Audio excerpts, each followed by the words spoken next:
Investment Challenge Day 8, and today's topic. We're gonna quickly discuss the central bank. We're gonna look at my portfolio, or so far a lack of portfolio, and a little extra focus on eye tracking, speaking about Tobii and Smart Eye. So, starting with the ECB.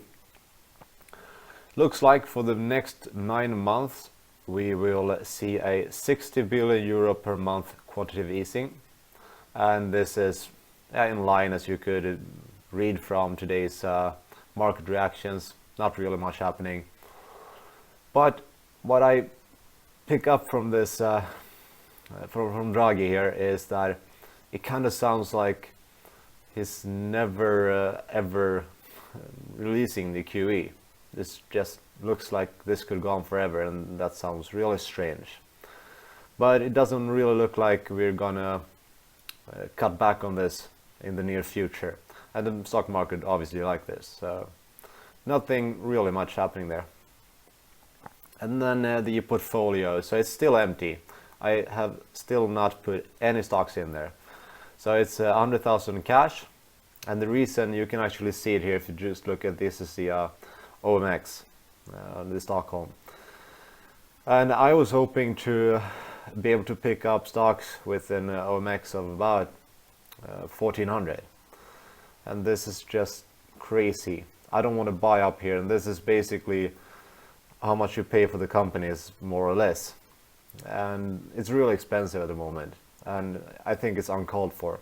I'm hoping for everything to go down to buy it in cheap. Of course you can do some stock picking and get something that plummeted, but if everything goes down, a lot of stocks will go down without a reason, and that's a better way to pick up stocks than stocks going down for some reason. So I'm hoping for everything to go down, but it's all just good because I'm doing my analysis, and if everything drops, I'll just put everything in at the same time. And okay, so eye tracking.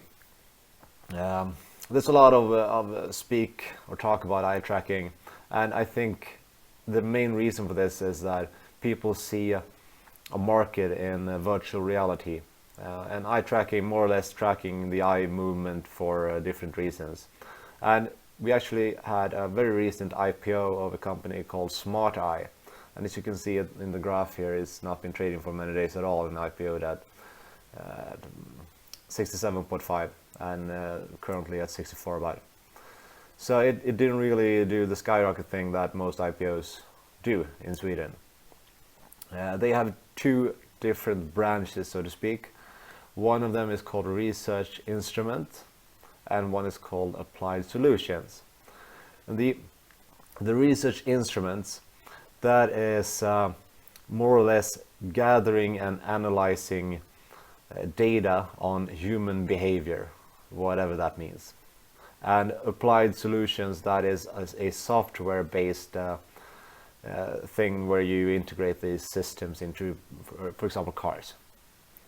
It was actually founded in '99, so it's kind of an old company. Most of the IPOs I feel are pretty new, but it's not so very new. And they more or less make money from cars and Swedish defense system and academic research. Market value, but with this stock price, about 600 million kroner. I will get back to the numbers soon. I looked at their homepage to see what's going on in the company, and first of all I tried to read the financial report, and that was the ugliest thing I've ever seen. More or less a scanned version of the report. And then I looked at news. Could we have something in the near future to make as a trigger to make the stock move up? And these are the three news you can actually read on the homepage. Smart Eye hiring. Okay, not really relevant.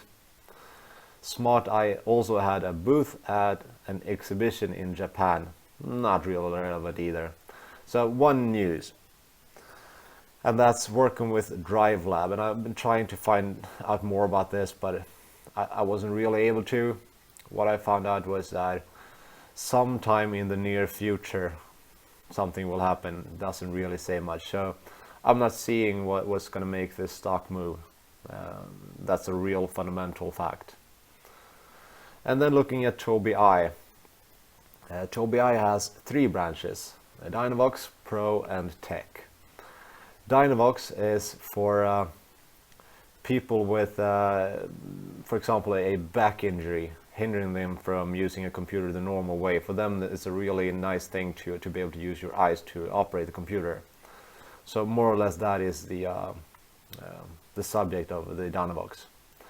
The Pro you could call like the business to business kind of side to Tobii, selling their products to universities or companies or more that thing. And the Tech would be where the person like you and I would be the end consumer.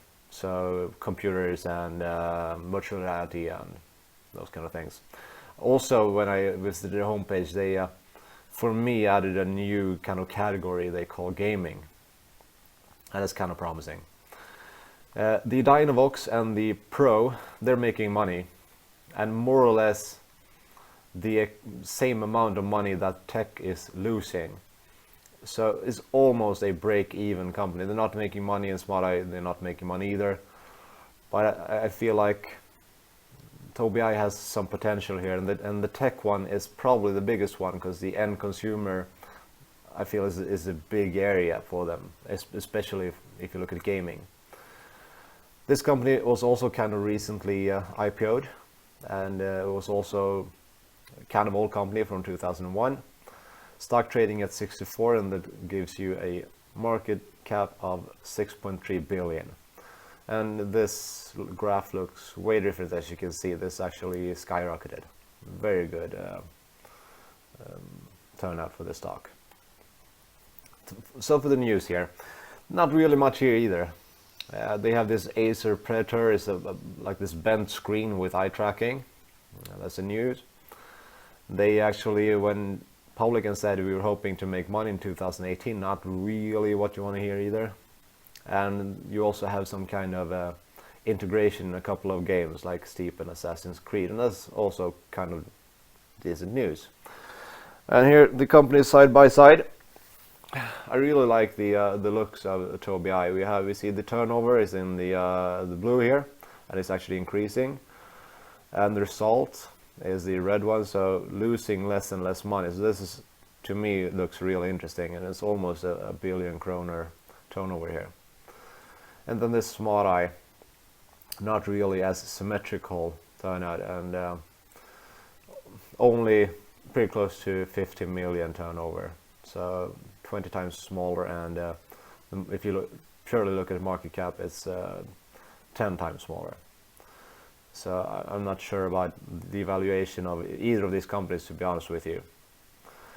So could anything be interesting to put in the portfolio? And that would obviously be Tobii if I were to put anything in there. I should mention that I actually own Tobii in another portfolio, but this is from way back. And right now, with this valuation, if you can see, if you compare the IPO price of about 30 something with the current price of almost double, and compare the reports for 2015-2016, it didn't grow, and it's not twice as good of a company. So I think the valuation is kind of pushed. Although I do feel there's some potential in this one, and if you look at potential upside and downside, you never know. It's kind of priced in. Everybody knows they're not going to make money until the 2018 earliest. So no really bad news could hit. And potential upside we see it's been traded over 80 kroner. So maybe this could be something to put in the portfolio. We'll just see what happens.